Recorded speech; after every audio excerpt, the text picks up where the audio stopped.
The human soldier's surprise, two seductive alien princess women for him alone. The diplomatic assignment captain, Elian Reed, stared through the viewport as his shuttle descended toward the swirling atmosphere of Nixara. The planet's famous dual-toned surface, half covered in violet forests, half in cerulean oceans, reflected its unique development, a world where two intelligent species had evolved simultaneously. "Final approach, Captain," announced the pilot. "Nervous about meeting the rulers?"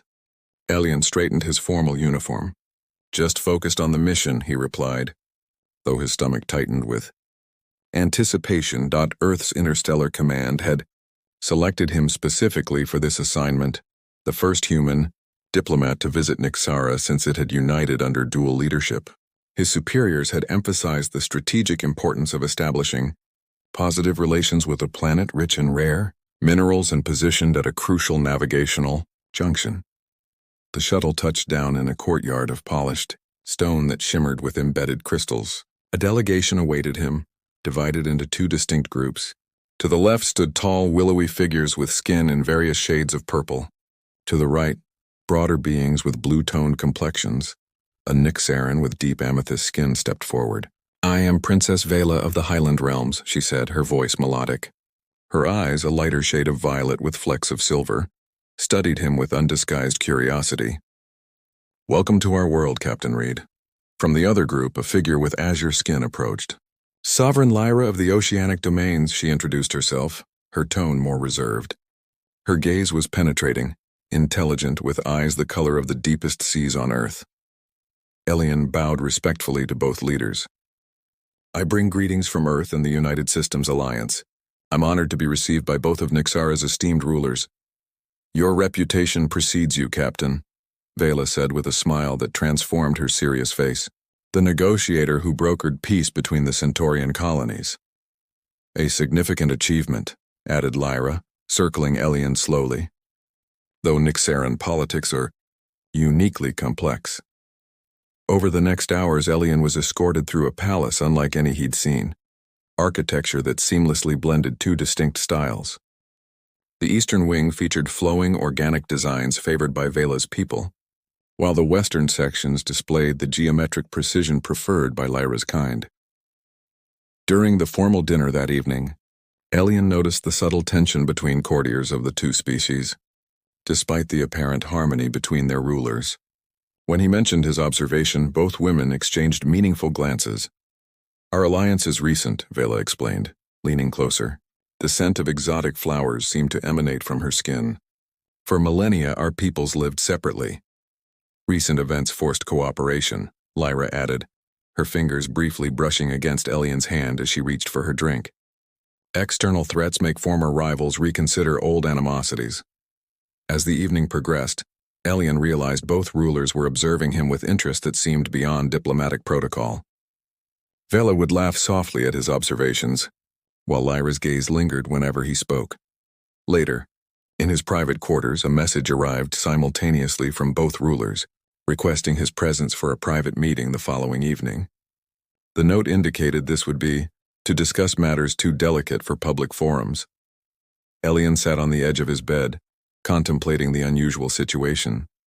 His training had prepared him for complex negotiations, but nothing had prepared him for the immediate and powerful attraction he felt toward both Nixaran rulers, nor for the possibility that they might reciprocate such interest. He touched the communication panel. "Central Command, this is Reed. First contact established. Situation developing in unexpected ways." Cultural exchange the following day brought Elian's first true immersion in Nixaran culture. Princess Vela arrived at his quarters just as dawn broke, her amethyst skin glowing in the early morning light. "I thought you might enjoy seeing our highland gardens," she said, gesturing toward the violet mountains visible from his balcony. "It's where our people first cultivated consciousness according to our histories." Their transport glided over forests where trees bore luminescent fruit and flowers that seemed to track their movement. Throughout their journey, Vela's hand occasionally brushed against his, each contact sending an unexpected warmth through his body. "Your world is extraordinary," Elian said as they walked among crystal formations that hummed with resonant tones when approached. "What truly makes it extraordinary is the duality," Vela replied, leading him to a cliff edge overlooking the boundary where violet highlands met azure waters. For centuries, we believed our differences made coexistence impossible. Now we understand those differences create balance. She turned to face him, her silver-flecked eyes searching his. That's why your presence here matters, Elian. Humans have successfully united despite your own diversity. We hope to learn from you. Before he could respond, her fingers gently traced the line of his jaw. There's also much we could teach you, she whispered. That afternoon, Sovereign Lyra claimed his time, bringing him to the oceanic domains. Her people had built breathtaking underwater cities connected by transparent tunnels, where blue-skinned Nixorans moved with fluid grace. Our civilization began in these depths, Lyra explained as they walked through a tunnel surrounded by alien marine life.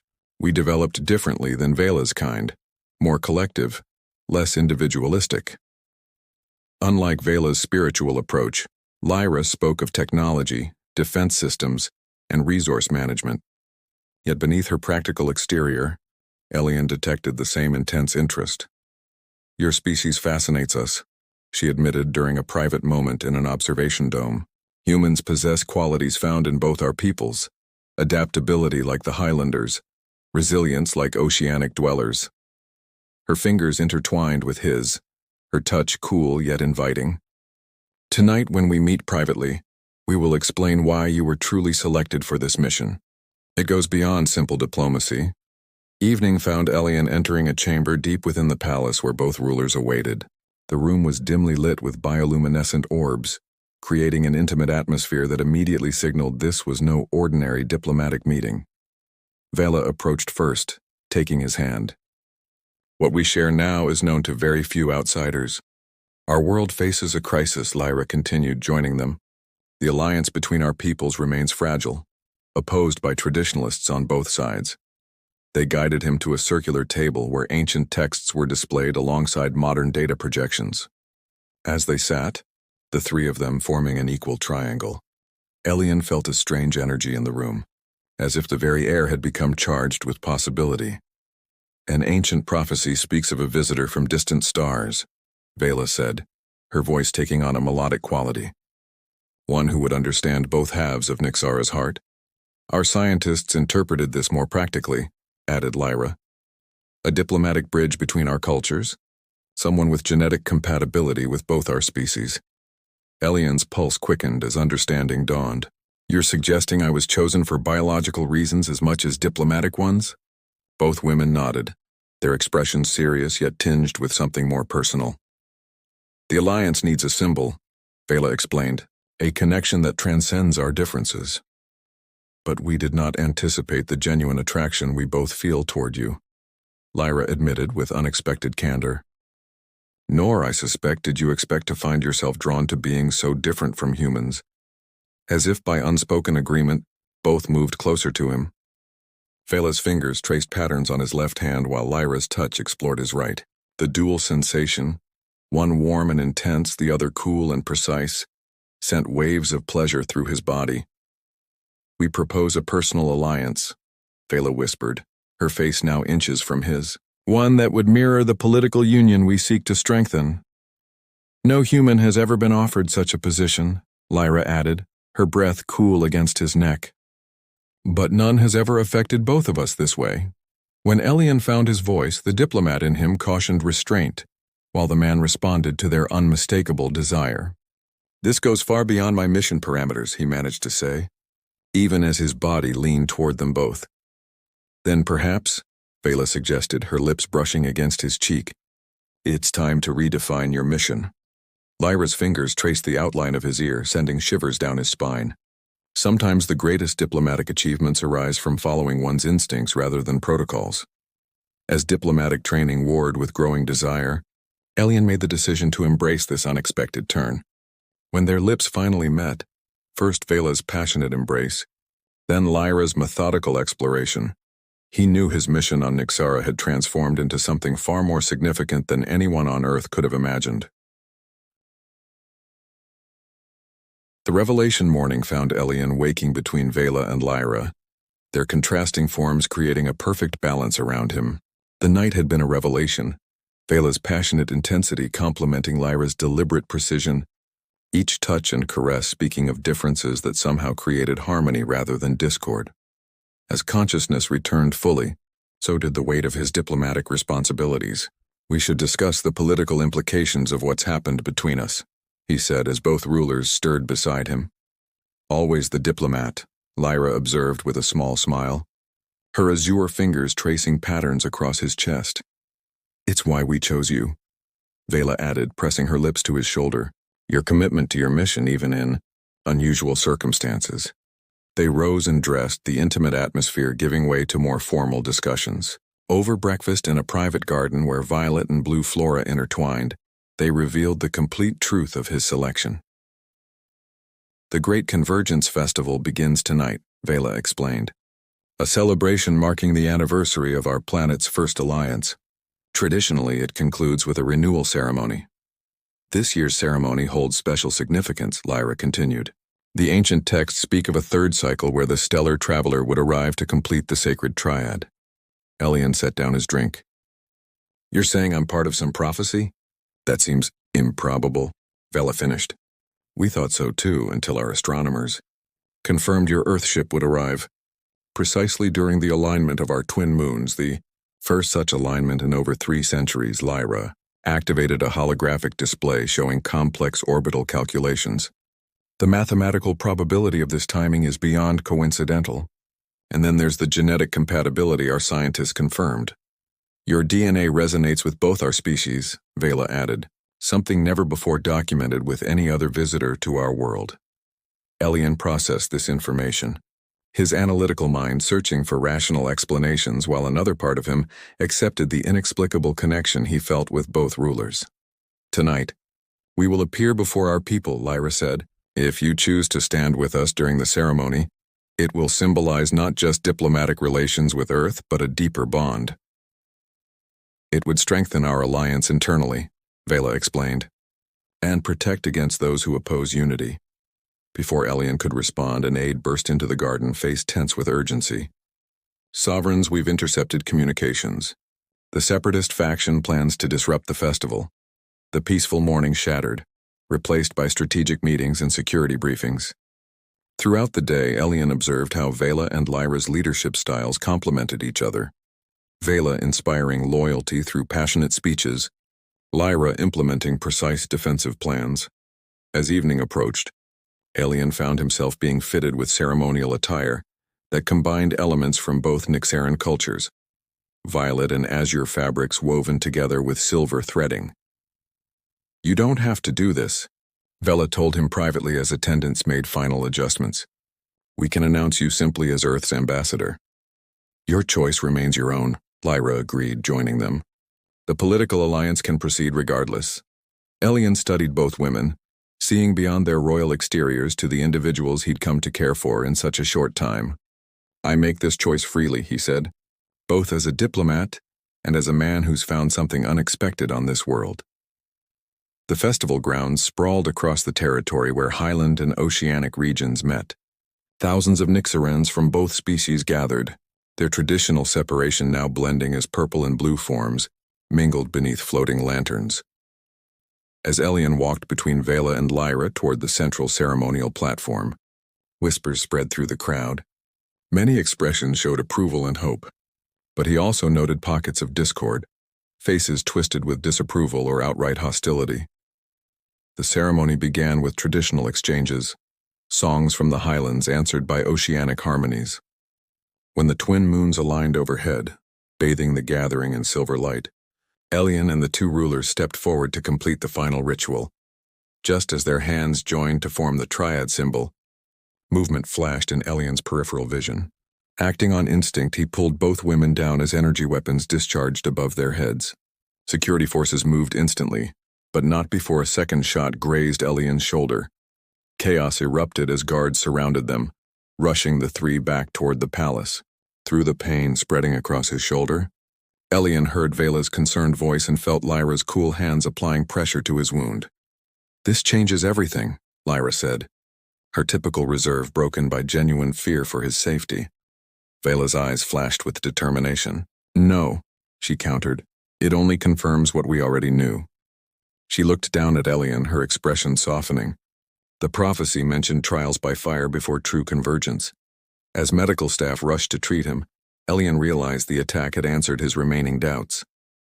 His diplomatic mission, the mysterious prophecy, and his growing feelings for both rulers had converged into a single path forward, one he now embraced completely, regardless of the dangers ahead.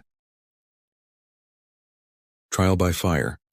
The assassination attempt transformed the palace into a fortress. Security forces from both highland and oceanic regions patrolled every corridor, their historic rivalries temporarily set aside in common purpose. Elian's recovery took place in a secure medical chamber where advanced Nixaran healing technologies accelerated his body's natural processes. Despite the medical staff's insistence that he rest, Elian found himself at the center of continuous strategic meetings, conducted from his bedside. The Separatists have claimed responsibility, Lyra reported, projecting intelligence reports above his bed. Her fingers moved with precise efficiency through the data, but her eyes betrayed deeper concern whenever they rested on his bandaged shoulder. They're calling our union an abomination against natural order. They fear what they don't understand, Vela added, her normally serene features hardened with determination. She sat at the edge of his bed, one hand always maintaining contact with him, as if reassuring herself of his continued presence. The attack has backfired on them. Public support for our alliance has surged since you were injured protecting us. Elian studied the political landscape data. Every major transition faces resistance, he observed. Earth's own unification took generations and wasn't without bloodshed. During quiet moments when they could escape official duties, the three found themselves growing closer through adversity. Vela would read ancient Nixaran poetry while Lyra taught Elian their complex strategic games, her cool fingers guiding his hand across the playing board. At night they would often sleep beside him, not always intimate, but connected, forming a protective circle that seemed to keep nightmares at bay. 2 weeks after the attack, Elian stood on his private balcony watching the dual sunrise, violet light from one horizon meeting azure from the other, creating a stunning purple-blue convergence in the sky. Lyra joined him first, her analytical mind already working. The Separatists' base has been located in the northern caverns, she said without preamble.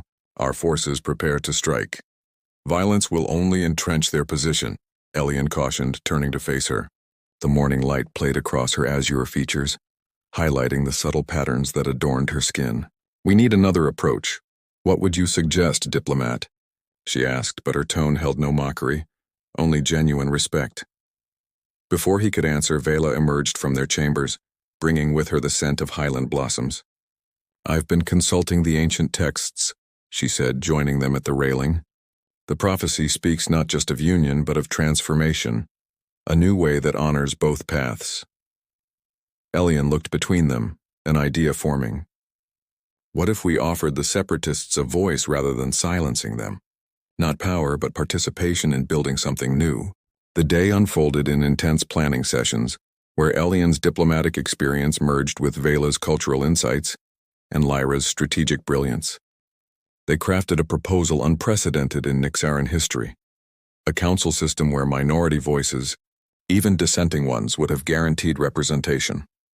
That evening, as the three prepared for sleep, the atmosphere between them changed. The crisis had forced them to focus on external threats, temporarily setting aside the personal aspects of their relationship. Now in the quiet sanctuary of their private chambers, those suppressed emotions resurfaced with renewed intensity. You could have died, Vela whispered, her fingers tracing the healing scar on his shoulder. For a world not your own. For people not your species, Lyra added, her usual composure slipping to reveal vulnerability beneath. Elian drew them both closer. I've come to see Nixara as my world too, he admitted. And as for species, I've never felt more connected to anyone than I do with you both. What followed transcended physical passion, becoming something deeper, a communion of minds and bodies where their differences created harmony rather than discord. Vela's emotional intensity balanced perfectly with Lyra's methodical approach, while Elian bridged both worlds, finding unexpected pleasure in their unique attributes. Afterward, as they lay intertwined in the dim light, Elian confronted the question that had been growing in his mind. My mission has a specified end date, he said quietly. Earth expects my return in 3 months. The statement hung in the air, heavy with implication. Both women tensed slightly against him. The prophecy makes no mention of departure, Vela said finally, her voice carefully controlled. Nor does it compel you to stay, Lyra added. Practical even now. Your duty to your world remains. Elian stared at the ceiling where crystal formations mirrored the night sky. I need to speak with my superiors. The diplomatic situation has evolved beyond standard parameters. The following morning brought the execution of their plan. Instead of a military strike against the separatists, they issued a public invitation to dialogue, broadcast across both Highland and Oceanic networks. Elian stood between the two rulers, his presence symbolic of the new path they offered. Nyxara's future belongs to all its people, he stated, the translation systems carrying his words to every corner of the planet. Unity does not require uniformity. Your unique perspectives are not just tolerated but essential. The response came within hours. Suspicious acceptance from the separatist leaders, conditional upon guarantees of safe passage. 3 days later, representatives from both Highland and Oceanic factions arrived at neutral territory for preliminary talks. The negotiations tested every diplomatic skill Elian possessed. Centuries of mistrust couldn't be erased in days, and several times talks nearly collapsed. Yet gradually a framework emerged, not perfect harmony, but a system where coexistence seemed possible. On the final day of negotiations, as agreements were being formalized, a separatist elder approached Elian privately. The prophecy speaks of the stellar convergence bringing not an end to our ways, but a renewal, she said, studying him with ancient eyes. Perhaps we misinterpreted its meaning. Prophecies often reveal their true meaning only in fulfillment. Elian replied carefully. She nodded slowly. Will you remain among us, Stellar One? Or will you return to your distant home? The question echoed his own internal struggle. Duty to Earth versus the unexpected connection he'd found on this alien world. That decision, he said, remains unwritten in your prophecies and in my heart. Harmonious union. The communication chamber felt cold and sterile as Elian faced the holographic projections of Earth's interstellar command. Admiral Chen's expression remained impassive as Elian concluded his formal request. Let me ensure I understand correctly, Captain Reed, the Admiral said after a long pause. You're requesting permanent reassignment to Nyxara as Earth's official ambassador, citing both diplomatic necessity and personal factors. Yes, Admiral. Elian stood at attention, the formal posture at odds with the turmoil within. The alliance we've established here represents unprecedented opportunity for Earth.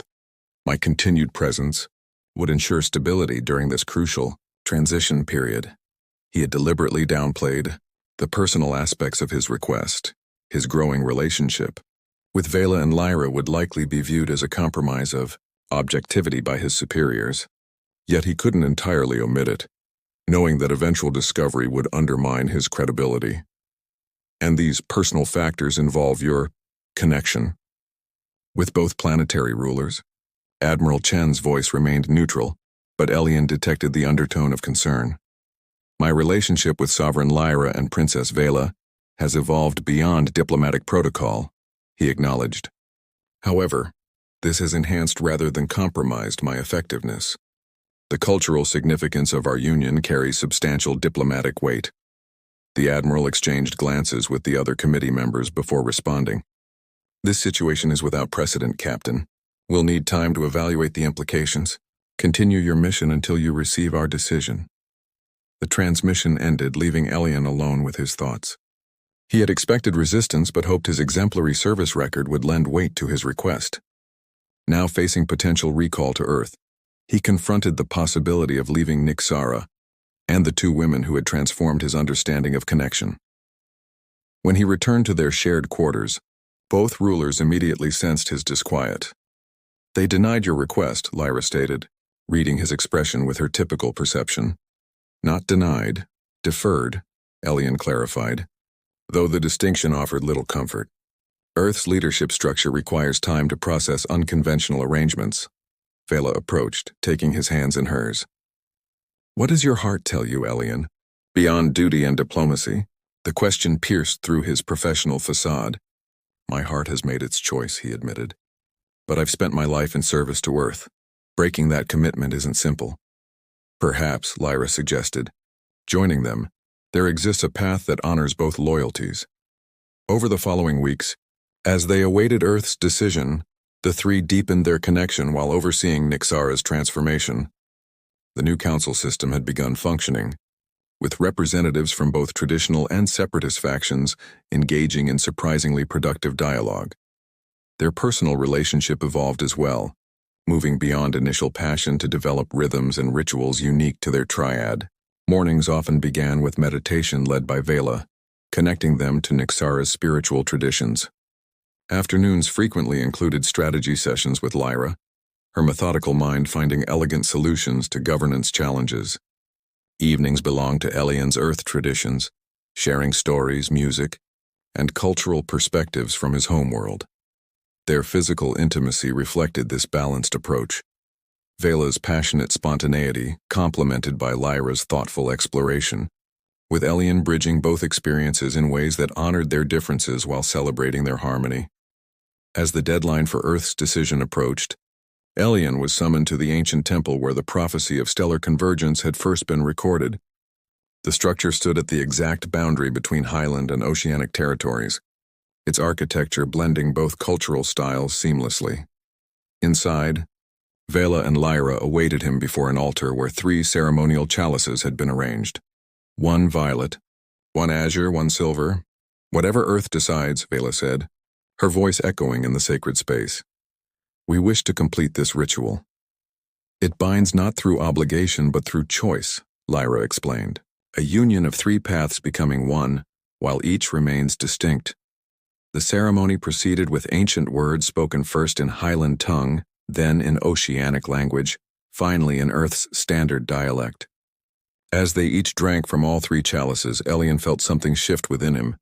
Not mystical transformation, but profound acceptance of his place within this unexpected convergence. The following morning, as they stood together on the palace balcony watching dual suns rise over a unified world, the communication alert sounded. Earth's decision had arrived. Admiral Chen's holographic form appeared, her expression still unreadable. Captain Reed, after extensive deliberation, Interstellar Command has reached a decision regarding your request. Elian felt Vela and Lyra's hands tighten around his own as they stood outside the projection field, present but invisible to Earth's representatives. Your request for permanent reassignment is approved. With conditions, the Admiral continued. You will serve as Earth's official ambassador to Nyxara, with expanded authority to negotiate trade and cultural exchange. However, you will return to Earth annually for comprehensive debriefing and assessment. Relief washed through him, but the Admiral wasn't finished. Additionally, we are dispatching a scientific and cultural delegation to Nyxara to better understand this unprecedented alliance. Your personal arrangements, while unorthodox, are acknowledged as culturally significant to Nyxaran society. Earth does not interfere in the personal lives of its diplomats when such matters enhance, rather than hinder their effectiveness. After the transmission ended, Elian turned to Vela and Lyra, seeing his own joy mirrored in their expressions. It seems Earth possesses more wisdom than I credited, Lyra observed, her analytical mind already considering the implications of the scientific delegation. Or perhaps, Vela suggested, her eyes shining, the convergence influences events beyond our world. Elian smiled, drawing both women into an embrace that symbolized all they had become together. Earth has its science, Nyxara has its prophecies. I prefer to believe that sometimes, across vastly different worlds, hearts simply find where they belong. Later that day, they stood together on the ceremonial platform, where the assassination attempt had occurred months earlier. Now representatives from all Nyxaran factions gathered to witness the formal announcement of their union, not just as diplomatic allies but as life partners. As violet and azure lights converged in the sky above, casting their combined purple glow across the assembled crowd, Elian realized that his diplomatic mission had achieved something far greater than political alliance. In this unexpected convergence of 3 beings from different worlds, he had discovered a truth that transcended species and stars. That love, in its infinite adaptability, could create harmony from even the most unlikely combinations. When they spoke the final words of the ceremony together, Vela, with passionate intensity, Lyra with precise clarity, Elian bridging both styles. The cheers that erupted from Highland and Oceanic Nixarans alike confirmed what he already knew. His journey across the stars had not been random chance or even prophetic destiny, but simply the universe guiding him home. Retry Claude can make mistakes. Please double-check responses. Sonnet 3.7.